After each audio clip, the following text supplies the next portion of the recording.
नमस्कार, मैं आयुषी चौधरी और आप देख रहे हैं न्यूज बेक। मध्य प्रदेश के इंदौर में 9 जनवरी 2023 को हुए प्रवासी भारतीय सम्मेलन के दौरान पूरे इंदौर को दुल्हन की तरह सजाया गया और इंदौर की खूबसूरती में खलल डाल रही चीजों को या तो छुपा दिया गया या फिर हटा ही दिया गया। जी हाँ, इंदौर को भारत की सबसे स्वच्छ शहर माना जाता है। इसी वजह से उसकी खूबसूरती में खलल प्रशासन को बर्दाश्त नहीं हुआ। एयरपोर्ट से शहर जा रही रोड में जितनी भी झुग्गी झोपड़ियां थी, उनको रंग बिरंगी चीजों से, रंग बिरंगे तस्वीरों से, टीन से और दीवारों से ढक दिया गया और बीच में आ रही जितनी भी दुकानें थी उन्हें हटा ही दिया गया, जिसकी वजह से कई लोग बेरोजगार भी हो गए। लेकिन प्रशासन को इससे क्या, उन्हें तो बस इंदौर की खूबसूरती बेकरार रखनी थी। जी हाँ, इसी बेरोजगारी के चलते एक परिवार के मुखिया राहुल वर्मा ने आत्महत्या करी। राहुल वर्मा ने पास ही की शिप्रा नदी में कूदकर आत्महत्या कर ली और उन्होंने मरने से पहले एक वीडियो भी रिकॉर्ड करा, जिसमें उन्होंने कहा कि मैं अपनी मर्जी से मर रहा हूँ, इसमें मेरे परिवार वालों या किसी का कोई दोष नहीं है। भैया मम्मी पापा को अच्छे से रखिएगा और मेरे बच्चे और बीवी का ध्यान रखिएगा। उन्होंने मरने से पहले अपनी पत्नी को भी फोन करा था। उन्होंने फोन पर अपनी पत्नी को कहा कि मैं नदी पर हूँ और मैं मरने जा रहा हूँ, मेरा फोन और गाड़ी यहाँ से मेरे मरने के बाद ले ली जाए। राहुल वर्मा के भाई से भी बातचीत करी। उनके भाई ने बताया कि राहुल वर्मा की दुकान जहां कार्यक्रम हो रहा था वहां आ रही थी, जिसकी वजह से प्रशासन ने उसकी दुकान वहां से हटा दी। उन्होंने यह भी बताया जहां वह दुकान लगाता था वहां पहले कच्चा मार्ग था, लेकिन कार्यक्रम के चलते वहां पक्का मार्ग बना दिया गया।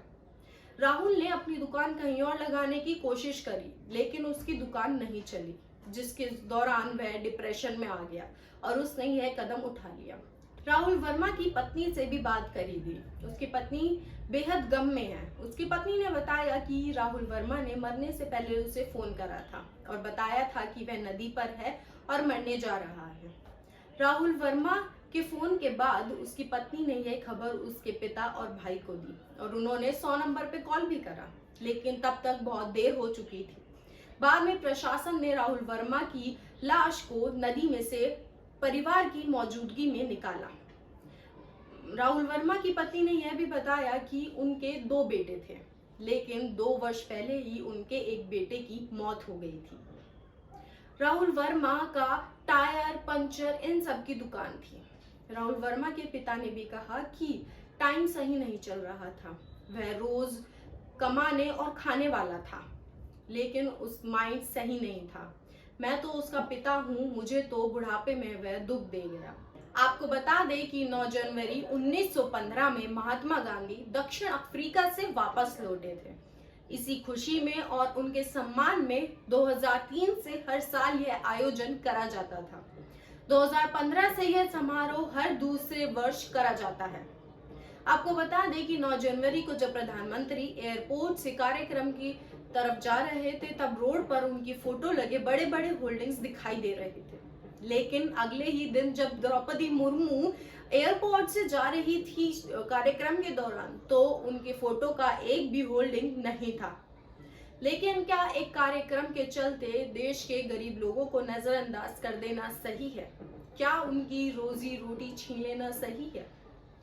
अगर आपको वीडियो अच्छी लगी तो वीडियो को लाइक, कमेंट और शेयर जरूर करें और देश भर की खबरों से जुड़े रहने के लिए देखते रहिए न्यूज बेक।